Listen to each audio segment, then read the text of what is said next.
तारीख 17 अप्रैल 2013 द हिंदू में एक रिपोर्ट आया कि इंडिया 2020 तक सबसे यंगेस्ट कंट्री बन जाएगा और इन 7 सालों में इंडिया का जो यंगेस्ट पॉपुलेशन जो होगा उसका एवरेज एज जो होगा वो 29 ईयर्स होगा। 2020 तक इंडिया में काम करने वाले लोगों की संख्या हो जाएगी 64% तक पहुंच जाएगा, और जो हमारे लिए बहुत ही अच्छी बात है। द हिंदू का रिपोर्ट ये किस बेसिस पर आया, इसको समझने के लिए हमें पहले 2 जनगणनाओं को देखना पड़ेगा जो 2001 और 2011 में हुआ था। 2001 के जनगणना के अनुसार अगर बात करते तो 2001 में जो भारतीय युवाओं का जो जनसंख्या था वो 353 मिलियन था, और 2001 से 2011 के बीच में ये जो है बढ़कर 53 मिलियन से बढ़ करके 2011 तक ये 430 मिलियन हो गया, जो एक बहुत ही बड़ा बढ़ोतरी था युवाओं के जनसंख्या में। तो आप 353 मिलियन का मतलब हुआ 35 करोड़ 30 लाख और 430 मिलियन का मतलब हुआ 43 करोड़।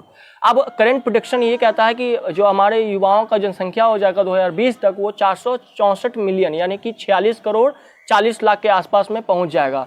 तो इस बारे में इस जो हमारा देश जो इतना युवा बनते जा रहा है इसका बहुत सारा लाभ होगा। इससे लाभ क्या होगा कि इकोनॉमिस्ट के अनुसार, जो अर्थशास्त्री है उनके अनुसार, जो हमारे जीडीपी में 2% का ग्रोथ रेट भी होगा, हमारा जीडीपी बढ़ करके 2% से बढ़ करके आगे पहुंच जाएगा। तो ये हमारे देश के लिए बहुत ही बड़ा फायदे की बात है। अब ये चीज़ हम क्यों बता रहे हैं, इसके पीछे एक कारण है, वो हम अभी आपको पूरे वीडियो को आप देखिए तो उसके बाद आपको पता चलेगा। ये डेटा बताने के पीछे मेरा एक ही मकसद था कि इनमें जो इतने सारे युवा हैं उनमें से कितने फॉर्मली ट्रेंड युवा हैं। फॉर्मली ट्रेंड का मतलब आपको हम बता देते हैं कि कितने युवाएं रोजगार या कामकाजी हैं, जिनको कुछ गुण है काम मतलब करने का, या कोई अपने दम पे कुछ कर सकते हैं, इनकी बात करते हैं। तो इस मुद्दे पर अगर बात करें तो हमारा देश बहुत ही पीछे जा रहा है।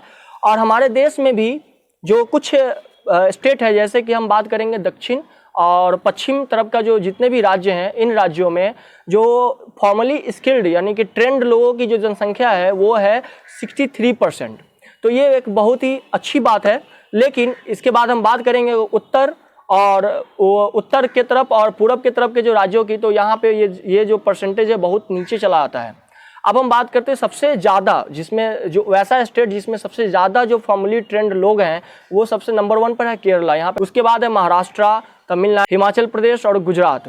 तो इस तरीके से, और अभी जो अंडर गोइंग प्रोसेस में यानी कि जो अपने लोगों को, अपने युवाओं को ट्रेन कर रहे हैं, फॉर्मली ट्रेन करने की कोशिश कर रहे हैं, यानी कि उनको कामकाजी बना रहे हैं, काम करने के काबिल बना रहे हैं, उनमें महाराष्ट्र सबसे आगे है और बिहार हमारा सबसे पीछे है।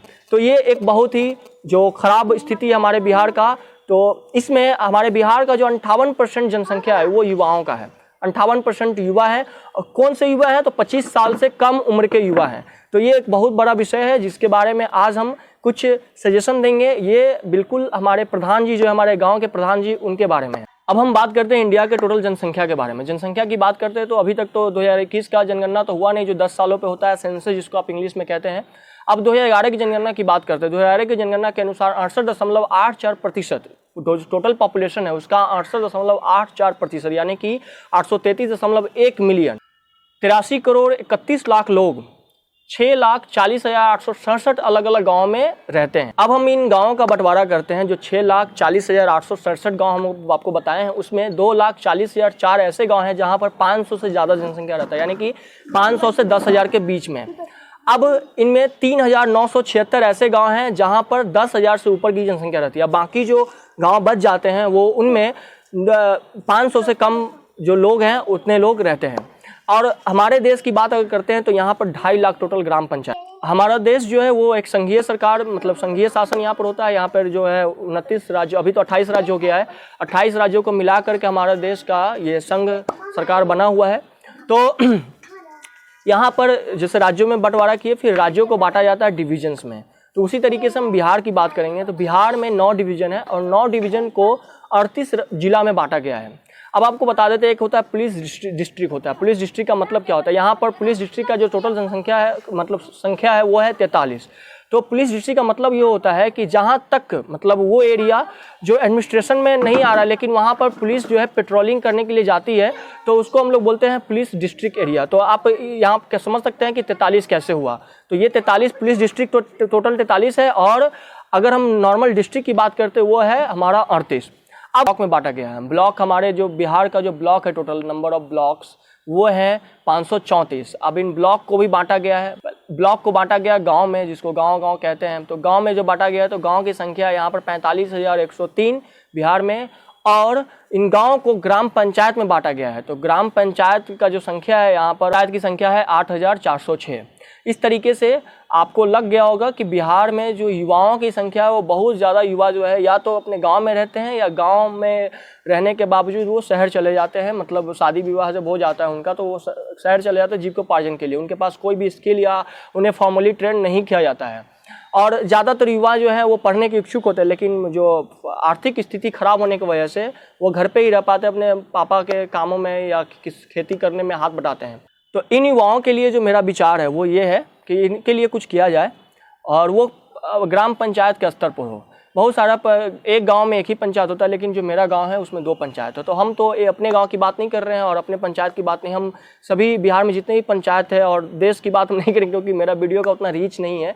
तो हम बात कर रहे हैं कि हमारे जो बिहार में जितने भी ग्राम पंचायत है वहाँ पर अगर शुरुआती तौर पे ये काम किया जाए तो ये संभव हो सकता है कि वहाँ के युवाओं को मतलब फॉर्मली ट्रेन किया जा सकता है, या उनका एजुकेशन व्यवस्था का जो है वो सही किया जा सकता है, वो पढ़ सकते हैं। कुछ ऐसे गवर्नमेंट जॉब होते हैं जैसे कि Bihar police, group D, railway का, इन सब में जो है ज़्यादातर ऐसे चीज़ नहीं पूछे जाते हैं जो जिनके लिए अलग से क्लास लेनी पड़े। इनमें ज़्यादातर जीएस और ये जीके होता है। तो अब बच्चे मैथ्स तो थोड़ा सा उनका बेसिक ठीक होता है। तो अगर वो चाहेंगे तो गाँव से भी तैयारी कर सकते हैं। इनके लिए जो गाँव के जो ग्राम पंचायत है, पंचायत के जो मुखिया हैं यानी कि प्रधान जी, उनसे मेरा निवेदन है कि इन बच्चों के लिए कुछ ऐसा करें जैसे कि जो गांव में गवर्नमेंट स्कूल होता है उस गवर्नमेंट स्कूल में 6 से 9 उनको खुलवा दें। और ऐसा कुछ उसमें 1 रुपये का भी खर्च नहीं है, प्रधान जी का कुछ भी नहीं खर्च होने वाला है। और वहाँ पे 6 से 9 जो है ग्रुप डिस्कशन करवाए जीके जीएस का। और जो बच्चा बहुत पहले जो गांव में ही अपना जीवन यापन कर रहा है और गांव में रह रहा, बहुत पहले गवर्नमेंट जॉब का तैयारी कर रहा था शहर में, उनको जो है ये काम दिया जाए। अगर वो स्वयं तैयार हो जाते तो वॉलंटियर बनने के लिए तैयार हैं तो 6 से 9 तो ऐसे तो गाँव में सब फ्री रहते हैं, अगर वो कर सकते तो उन्हें ये काम की जिम्मेवारी दे और प्रधान जी भी इस चीज़ को मॉनिटर करे खुद से। तो इससे क्या होगा कि हमारे गांव का जो युवा है उनका भविष्य अच्छा हो पाएगा। और यकीन मानिए युवाओं का विकास, क्योंकि हमारा देश बहुत ज़्यादा यंग होते जा रहा है तो युवाओं का विकास बहुत ज़्यादा ज़रूरी है। और हम लोग अगर युवाओं के विकास की बात करते हैं तो छोटे स्तर पर ही ज़्यादा कारगर साबित होगा। और अगर हमारे पंचायत के प्रधान जी अगर इस चीज़ में सबसे पहले पहल करते हैं तो हो सकता है कि प्रधान जी को शायद ये नहीं पता है कि जो गाँव के युवा होते हैं वो प्रधान जी से बात करने के लिए तरसते रहते हैं कि प्रधान जी हमें कुछ बोले और हम उस पर काम करें। तो अगर प्रधान जी बोलते हैं युवाओं को कि हाँ भाई 6 से 9 अगर वो कुछ ऐसा व्यवस्था करते हैं, ये ऐसे तभी हो सकता है जब वो अपने जितने भी वार्ड मेंबर्स हैं उन सबको ये काम की जिम्मेवारी दे कि अपने अपने वार्ड में जितने भी युवा हैं जो गाँव में रहते हैं और बाहर नहीं जा पाए और पढ़ने की इच्छा रखते हैं, उनको ये सूचना देने के लिए कि इस स्कूल में जो है 6 से 9 ग्रुप डिस्कशन कराया जाएगा। वहाँ पर अपना लैंप वगैरह जो भी है वो लेकर के आ जाएं।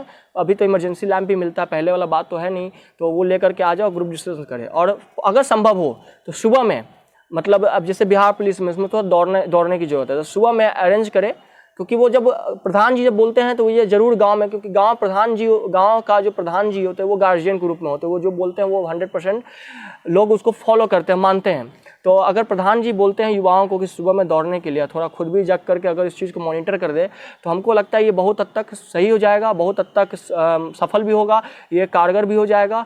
और इससे और हमको लगता है मेरे जो गांव के प्रधान जी हैं पंचायत के, वो तो बिल्कुल इस मामले में मतलब आगे आएंगे, क्योंकि वो पढ़े लिखे भी और बहुत मेरे आइडियल हैं और हम बहुत एडमायर करते हैं उनको। तो मेरा बस एक ही गुजारिश है, अगर आपको ये सुझाव अच्छा लगा हो तो प्लीज़ इस वीडियो को शेयर कीजिए। और हर एक, अगर प्रधान जी अगर इस वीडियो को नहीं देख पाते हैं किसी भी पंचायत के, तो अगर आप देख पा रहे हैं तो इस वीडियो को प्रधान जी को दिखाइए और उनसे कुछ उम्मीद कीजिए कि वो कर सके और उनको रिक्वेस्ट कीजिए। हम भी रिक्वेस्ट ही करते हैं कि युवाओं के लिए अगर ये काम आप करते हैं तो हो सकता है आपको भी इसका लाभ मिले, आपका भी नाम होगा कि भाई अपने युवाओं पर, क्योंकि ये आपका काम नहीं है, मुझे पता है ये सब काम आपका नहीं है, लेकिन आप अगर करते हैं तो हम लोग आपका बहुत ही आभारी रहेंगे।